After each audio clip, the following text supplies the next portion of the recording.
आप लोग इस तरीके से शांत हो गए हैं जैसे इस्तीफे के बाद आंदोलन शांत हो गया है।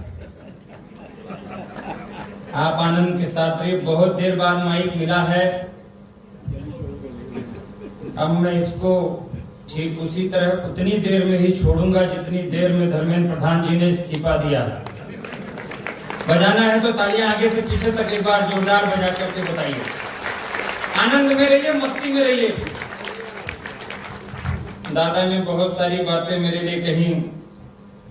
ये अभिजीत दीपके जैसा लगता है। मैं सच बता रहा हूं, अगर मैं अभिजीत दीपके होता गिरीश जी तो और कुछ करता या ना करता, लेकिन राहुल गांधी जी को अपने आंदोलन में कभी आने नहीं देता। मैं मजाक नहीं कर रहा हूं भाई। क्या क्या गजब का, जिस दिन वो आए आंदोलन में उसी दिन उन्होंने, जैसे ही उनके सामने पुलिस वाले आए पकड़ने के लिए, तो उन्होंने पहला सवाल पूछा अभिजीत दीपके से कि भाई ये आंदोलन हो क्यों रहा है। तो अभिजीत दीपके ने कान में कहा, बोले सर नीट के लिए हो रहा है। अब अगले जवाब पर पीछे तक तालियां बजेंगी। बोले आंदोलन हो क्यों रहा है, बोले सर नीट के लिए हो रहा है। तो बोले इसमें आंदोलन की क्या जरूरत थी, पानी मिला के लेना था। आप मस्ती में रहो इसी तरह, राजनीति की बात में नहीं। भाई क्या गजब का, आप ये मत सोचिए कि मोदी जी ने इस्तीफा दिलवा दिया तो काम सुना। आप आनंद में रहिए बिल्कुल। मुझे कभी, मैं आनंद में रहूंगा। मैं आप कविता चिंता मत करिए। मैं तो गिरीश जी आनंद फानंद में कभी बस उसी तरह बन गया था जिस तरह ममता कुलकर्णी महामंडलेश्वर बन गई थी। मैं कभी नहीं मानता अपने आप को, आप चिंता मत करो। मैं बिल्कुल परेशान मत हो आप सब। हालांकि थोड़ी देर बाद आप भी मुझको नहीं मानोगे। मैं अपने आप को बस उसी तरह कभी मानता हूं जिस तरह कांग्रेस के लोग राहुल गांधी जी को अगला प्रधानमंत्री मानते हैं। आप भाई क्या गजब के आदमी। राजनीति की बात क्या करना फारूक जी, मैं राजनीति की बात नहीं करता हूं। संतोष भैया गजब का संचालन आपने आज किया है, मैं प्रणाम करता हूं। विशेषकर आपने जो सम्मान भुवन जी का कराया है, जिन जिन शब्दों से, ईश्वर करे घर जाकर भाभी जी आपका राष्ट्रीय सम्मान करें। आप आनंद में रहो। मैं राजनीति की बात बिल्कुल नहीं करता। क्या राजनीति की बात करना, राहुल गांधी जी की। भाई हमारे यहाँ आए थे चुनाव में एक बार निपट के आई तो ऐसा लगता है जैसे कुंभ नहा के आए। हमारे यहाँ आए थे राहुल जी चुनाव में, तो उन्होंने आते ही पूछा, बोला क्या समस्या है आपके यहाँ। हम कहे सर बीजेपी की सरकार है, कोई समस्या ही नहीं हमारे यहाँ। सड़क है, पानी है, बिजली है, सब है हमारे यहाँ, कोई समस्या ही नहीं। केवल एक दिक्कत है, हमारे गाँव में शमशान नहीं। हाँ, जब कोई बुजुर्ग गुजरता है तो बड़ी दिक्कत होती है, शमशान नहीं। नेताजी और खतरनाक थे, बोले इस बार हम लोगों को वोट दीजिए, एक एक घर में शमशान बना देंगे। आप मस्ती में रहिए, कोई दिक्कत नहीं। क्या राजनीति की, एक नेताजी और चुनाव प्रचार में आए तो बाहर से ही बोले इस बार हम लोगों को फिर से वोट दीजिए, विकास होगा। इस बार हम लोगों को फिर से वोट दीजिए, विकास होगा। तो अंदर से एक भाभी निकल आई, बोली नेताजी झूठ मत बोलिए, पिछले बार भी आप बोल गए थे कि विकास होगा, लेकिन विकास नहीं हुआ था, पिंकी हुई थी। तो दिक्कत होती। अच्छा, नेता तो नेता, मजाक नहीं। नेता तो नेता, मतदाता और खतरनाक होता है, वोटर और खतरनाक होता है। वोटर से खतरनाक कोई नहीं होता। हमारे यहाँ पिछले चुनाव में एक आदमी वोट डालने गया तो मशीन के सामने ही 3 मिनट तक सर ठोकता रहा, 3 मिनट तक खड़ा था। आनंद आए तो पीछे तक बताइएगा कि शुरू हो जाऊंगा मैं 15-20 मिनट के लिए। तो 3 मिनट तक सर ठोकता रहा। तो अधिकारी चिल्लाने लगा, बोला क्या सोच रहे हो 3 घंटे से तुम, पीछे तक बताइएगा। बोले क्या सोच रहे हो 3 घंटे से तुम। बोला नहीं सर, सोच नहीं रहा हूं, दरअसल रात को जो 1 बोतल दे गया था उसका चुनाव चिन्ह याद नहीं आ रहा है। तो आप मस्ती में रहिए, मन से रहिए, आनंद के साथ, कोई दिक्कत नहीं। दादा बता रहे थे मेरे कलर के बारे में, आप बिल्कुल टेंशन मत लीजिएगा, मैं इतना काला नहीं हूं, मेरा कलर चॉकलेटी रंग का है। बिल्कुल मजाक नहीं कर रहा हूं। रीवा से बता रहे थे मैं आया हूं वहां सफेद, बिल्कुल सही बात है, आप गूगल में जाकर डालिएगा। रीवा व्हाइट टाइगर की धरती कही जाती है, सफेद शेरों की धरती कही जाती है। ये अलग बात है कि दीदी मुझे देख करके पीछे सोच रही हैं कि व्हाइट टाइगर की धरती में तुम जैसा ब्लैक चिंपैंजी कहां से पैदा हो गए। आप आनंद में रहिए, मस्ती में रहिए, कोई दिक्कत नहीं। मैं 4 पंक्तियां पहले सुनाता हूं, आपको जोड़ने के लिए मैं ये सब जोड़ रहा था। तालियां इसलिए बजाइएगा धीरे धीरे जहां अच्छा लगे, क्योंकि हमारी आदत है, ताली के बिना हमारा गियर नहीं लगेगा, क्योंकि ये आदत खराब है। एक बार बजा कर बताइए। हाँ, इसी की तरह आदत खराब है सर ताली सुनने की। आदत किसी की खराब ना हो जाए बड़ी खराब चीज है, मजाक नहीं सर। हमारे मोहल्ले में एक बस कंडक्टर की शादी हुई। बस कंडक्टर था, आदत खराब थी। जब जयमाले में पहुंचा तो दुल्हन से बोल दिया, बोला थोड़ा और खसको, अभी तो सवारी की जगह और खाली है। आदत खराब। बड़ा मस्ती में रही। दादा देशभक्ति की बात कर रहे थे, मुझे भी देशभक्ति विवाह के पहले करने का मन था। इसमें हंसने वाली बात नहीं है सर। जो भी नए लड़के अगर बैठे हों दो चार, मैं उनसे रोज कहता हूं कि ये देश बदलने की बात, समाज बदलने की बात, ये जितना जल्दी हो उसके विवाह के पहले कर डालो। क्योंकि एक बार शादी हो गई तो देश समाज तो क्या मनपसंद टीवी रिमोट चैनल नहीं बदल पाओगे। लेकिन मजाक नहीं, मुझे भी जब मन था सर फारूक सर, मुझे भी मन था देशभक्ति करने का, तो मैं सोचा कि मैं क्या करूं, तो मैं वर्दी पहनना चाहता था। अपने यहाँ जबलपुर ग्राउंड पहुंचा, सामने हवलदार साहब खड़े थे, कमिश्नर साहब बोले छाती में फीता लगाओ, बताओ देश के लिए क्या कर सकते हो, तभी पुलिस में भर्ती हो पाओगे। हम कहे साहब लहू का कतरा कतरा देश के नाम कर दूंगा, और क्या कर सकता हूँ। बोले दोबारा फीता लगा के बताओ क्या कर सकते हो देश के लिए। हम कहे साहब तन मन धन सब कुछ अर्पण कर सकता हूँ, और क्या कर सकता हूँ। तब भी खुश नहीं हुए। बोले अंतिम मौका दे रहा हूँ, ठीक से फीता लगा के बताओ देश के लिए क्या कर सकते हो, तभी पुलिस में भर्ती हो पाओगे। सर इस बार हम छाती में फीता लगाए और सांस फुला के बोले, हम कहे साहब ऐसा है कि हम 3 लाख तक दे सकते हैं। आप मस्ती में रहिए बस। मन के साथ मैं पहली 4 पंक्तियां समर्पित करता हूं। आनंद के साथ जो लोग आ रहे हैं वो अपना पैकेट लेकर के बैठ जाएं। 4 पंक्तियां सुनिए। इन पंक्तियों में की एक शर्त है। जो पीछे वार्ड नंबर 18 के कुंवारे मित्र बैठे हैं वो इन पंक्तियों में मन के साथ साथ देंगे। अगर कोई बुजुर्ग बैठे हों धोखे से, क्योंकि मैं नागपुर कई बार आया हूं, यहाँ कोई बुजुर्ग होता नहीं है, लेकिन अगर कोई बुजुर्ग बैठे हो तो दिल में पत्थर रख के इन पंक्तियों को सुन लीजिएगा। ये पंक्तियां मुझे क्यों लिखनी पड़ी, एक एक पंक्ति में आनंद लीजिएगा पीछे तक क्यों लिखनी पड़ी मुझे। हमारे यहाँ मध्य प्रदेश में परम आदरणीय परम सम्मानित श्री दिग्विजय सिंह जी ने जब 70 साल की उम्र में दूसरी बार संविधान लागू किया, तभी मैं कुछ नहीं बोल पाया सर। आदरणीय अनूप जलोटा जी ने जब 68 साल की उम्र में दूसरी बार नया हारमोनियम खरीदा, तभी मैं कुछ नहीं बोल पाया सर। लेकिन अभी कुछ दिनों पहले बंबई में अभिनेता आमिर खान ने 61 साल की उम्र में जब तीसरी बार अमीरी दिखाई, तब इन आहत कुंवारे युवा महासंघ की तरफ से पहला छंद निवेदन करता हूं, मस्ती के साथ सुनिए, आनंद के साथ। कि लड़कों से ज्यादा ब्याह बूढ़ों के जो हो रहे हैं, देश के कुंवारों में भी द्वंद्व होना चाहिए। कुंवारों मन के साथ सुनना, क्योंकि मैं कुंवारों का राजा राम मोहन राय कहा जाता हूं। आप आनंद के साथ सुनिए। कि लड़कों से ज्यादा ब्याह बूढ़ों के जो हो रहे हैं, देश के कुंवारों में भी द्वंद्व होना चाहिए। और कामिनी का मोह कोई भावरों को जो फंसा ले, फूल में ना ऐसा मकरंद होना चाहिए। कामिनी का मोह कोई भावरों को जो फंसा ले, फूल में ना ऐसा मकरंद होना चाहिए। रोज नई सुंदरी जो बूढ़ों से विवाह करे, नहीं ऐसा कोई छल छंद होना चाहिए। आखिरी पंक्ति में ताली इतनी बजे कि कल दिल्ली से ये कानून पास हो जाए कि रोज नई सुंदरी जो बूढ़ों से विवाह करें, नहीं ऐसा कोई छल छंद होना चाहिए। बाल ब्याह जैसी कुप्रथा तो बंद हो गई है, वृद्ध ब्याह भी तो अब बंद होना चाहिए।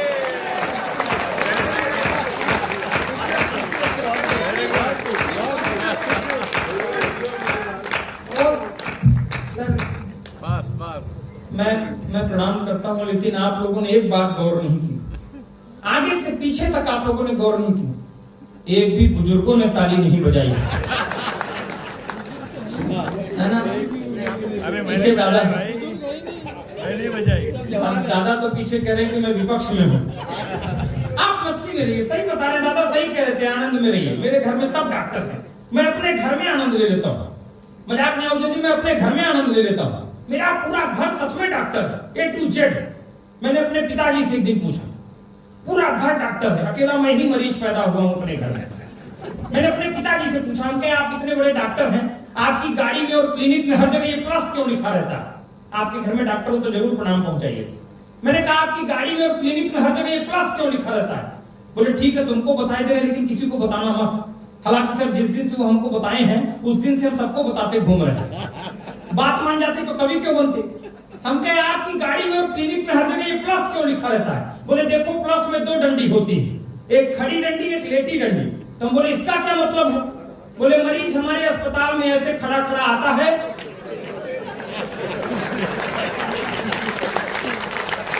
जहां से लेट करके सीधे चला। डॉक्टर बैठे हो तो मैं प्रणाम करता हूँ, बैठे तो नहीं कोई ना प्रणाम नहीं, मजाक नहीं। अब जब एक प्लस का एक और मतलब है, इस बार डॉक्टरों के लिए और ताली बजाई गया। प्लस का एक और मतलब है, मरीज चाहे जितने घाटे में रहे, डॉक्टर हमेशा प्लस में ही रहेगा। आप मस्ती में रहिए, मैं 4 पंक्तियां और सुनाता हूं। मैंने जब वृद्ध ब्याह की बात छेड़ी तो पूरे देश में आंदोलन हो गया, दीदी मत फेंकिए पानी। हालांकि जो लोग पीछे डब्बा लेकर के खाने पीने में मस्त है, मैं उनको और प्रणाम करता हूँ। मैं सर मजाक नहीं, जाति से ब्राह्मण आदमी हूँ, मैं सब कुछ देख सकता हूँ। मुझे आप ब्राह्मण को मारना हो तो गोली कभी मत मारिए, डंडे से कभी मत मारिए, उसको सामने खड़ा कर दीजिए और उसके सामने खूब खाइए पीजिए, ब्राह्मण कुंठा से मर जाएगा। आप मजाक नहीं, मैं मुझे मजाक नहीं। दादा निमंत्रण में ले गए थे, अनिल दादा निमंत्रण में ले गए थे। दादा उधर पैकेट से निकाल के खा रहे, याद आ गया। निमंत्रण में ले गए थे तो वो खीर परोसने वाला जरा जल्दी में था, मैं तो हमारी थाली में खीर डाले बिना आगे बढ़ गया। अब सर मैं इतना बड़ा कभी कैसे निजता से मांग लेता कि हमारी थाली में डाल दीजिए, नहीं मांग पाया सर। लेकिन ब्राह्मण की आत्मा करा उठी, अंदर से गुस्से से आवाज आई। हम बोले भगवान करे अभी यहीं पे बिजली गिर जाए। अनिल दादा हमसे भी बड़े पंडित थे, बोले अमित भाई अगर बिजली गिरेगी तो क्या तुम बच जाओगे? आनंद आए तो फिर पीछे तक दादा लोग के ताली बजाएगा, आप बिल्कुल खाते रहिए। बोले अमित भाई अगर बिजली गिरेगी तो क्या तुम बच जाओगे? हम कहे दादा जब हम खीर से बच गए तो क्या बिजली से नहीं बच जाएंगे?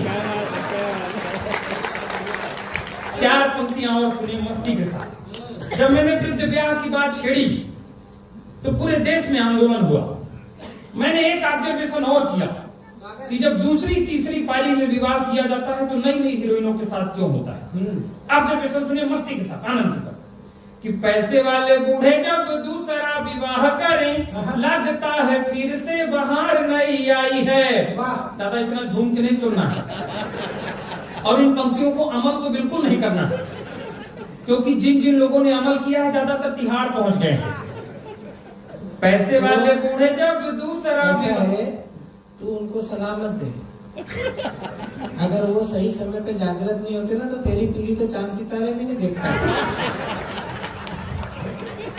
पुरानी कश्ती को पार लेकर फकत ये उनका हुनर गया है कि नए खवैये ये ना समझे नदी का पानी उतर गया है। फोकटी उनको सलाह दे रही है, तेरी जितनी उम्र है उतनी तो उनकी सीएल है। आप देखो बुजुर्गों के चेहरे कितने खिले खिले नजर आ रहे हैं। आप चिंता मत करो। जब उनका वकील मैं बैठा हूँ तो तू ये असफल प्रयास कर ही क्या है? हाँ सुना। बैठो दीपक भैया, आप बैठ जाओ कहीं पर, अब मत उठ के जाना। जब तक मत उठना जब तक भगवान आपको ना उठाए। बैठो आप, कोई दिक्कत नहीं, पैसे मिल जाएंगे हम लोग। पैसे वाले बूढ़े जब दूसरा विवाह करें, लगता है फिर से बहार नई आई है। गोरी नई बीबी संग बूढ़ा देख लगा मानो एक्सपायरी डेट की दवाई वो पाई है। गोरी नई बीबी संग बूढ़ा देख लगा मानो एक्सपायरी डेट की दवाई वो पाई है। आपको भी जानकर होश उड़ जाएंगे जो सुंदरी ने बात मुझे राज की बताई है। राज की बात ठीक ठीक बता दो तो फिर ये सभागार गुंजायमान कर देना अगली बात पर, कि आपको भी जानकर होश उड़ जाएंगे जो सुंदरी ने बात मुझे राज की बताई है। बैंक में है इनकम, उम्र के हैं दिन कम, इसीलिए शादी मैंने बूढ़े से रचाई है। आप आनंद में रहो। तमाम दूसरी तीसरी शादी की बात हो रही है, ऐसा नहीं कि शादी से कोई, मैं तो मेरी वाली और खतरनाक है, आप चिंता मत करो। अच्छा, इस समय देश में एक संकट और है, शादी होती है, शादी के बाद 4-5 दिन बाद दोस्त पहले आनंद लेने के लिए फोन करते थे, यार अब तो कोई बात नहीं, चाय वाले आ गए। चाय वाले को मैं कुछ नहीं कहूंगा आज के बाद, क्योंकि अगर चाय वाले को आज कहूंगा तो 36 दिन बाद सुनाई देगा। तो आप कुछ मत करो, कोई दिक्कत नहीं, आप मस्ती में रहो, आनंद में रहो, मस्ती में रहो, कोई दिक्कत। मैं मजाक नहीं कर रहा हूं, बड़ी दिक्कत है। शादी के बाद 4-5 दिन बाद दोस्त पहले आनंद लेने के लिए फोन करते थे, मजाक उड़ाने के लिए फोन करते थे। अब तो शादी के 5-6 दिन बाद दोस्त फोन लगाकर इसलिए फोन लगाते हैं कि भाई जीवित हो कि नहीं। देश में ये बड़ा संकट है इस समय पर, एक दिक्कत और आ रही है। अच्छा, मेरी वाली तो और खतरनाक है। मुझसे एक दिन कह रही थी मुझे पहाड़ों में घुमाने ले चलोगे। अरे बाप रे,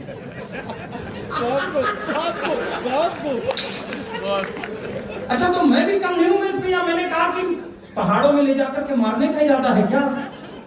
दीदी हंसने वाली बात नहीं, उसने जो जवाब दिया वो और खतरनाक। बोली पहाड़ों में ले चलोगे? मैंने कहा पहाड़ों में ले जाकर मारने का इरादा है क्या?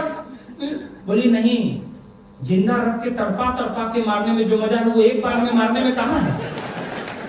तो आप आनंद में रहो। मैं 4 पंक्तियां और सुनाता हूं। इस समय जो दृश्य है, पहले लड़का लड़की देखने जाते थे एक दूसरे को तो तमाम तरह की प्यार भरी बातें। अब आप लड़का लड़की देखने जाए, लड़की प्यार भरी बात से पूछ ले कि क्या करोगे मेरे लिए, तो लड़का क्या कह सकता है? निवेदन करता हूँ, सुनो मस्ती के अंदर।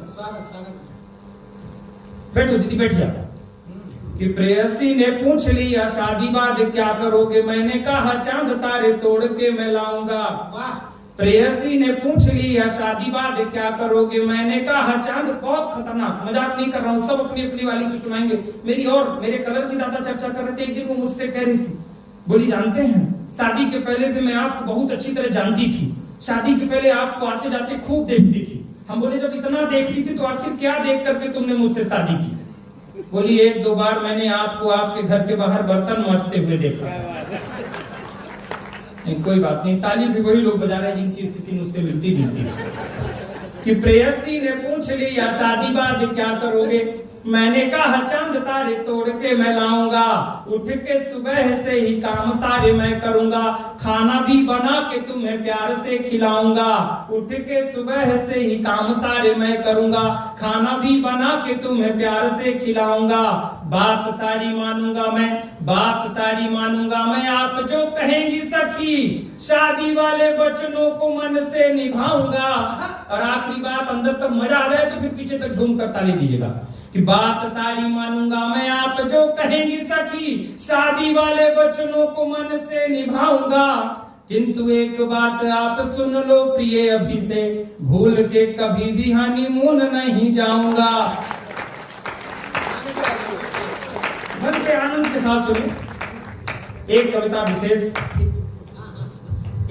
विशेष सुनाने का मन है। माता शक्तियां विराजमान है। हंसी ठाकुर के लिए अभी बहुत सारे श्रेष्ठ कवि मंच पर बैठे हैं। आपने बहुत स्नेह दिया। इन दिनों एक घटना ने और झकझोर दिया है। हास्य का काम है अपने व्यंग तक पहुंचना। मैं 2 से 2.5 मिनट आपका और चाहता हूँ। राजस्थान की एक बच्ची के साथ न सिर्फ 32 लोगों ने दुष्कर्म किया, बल्कि मानवता को भी कुचल दिया है। मैं एक कविता निवेदन करता हूँ। माता शक्तियां विराजमान है, मंच पर हमारी बड़ी बहन विराजमान है। उनके चरणों पर प्रणाम करते हुए 2 से 2.5 मिनट। भूमिका केवल इतनी कि जब मैं पति बना तो हर पुरुष का सपना होता है पति बनने के बाद पिता बनना। जब एक कवि पिता बनना चाहा तो कवि की कल्पना कहां से कहां गई। मैं निवेदन करता हूँ, मंच का भी आशीर्वाद चाहता हूँ, निवेदन करता हूँ।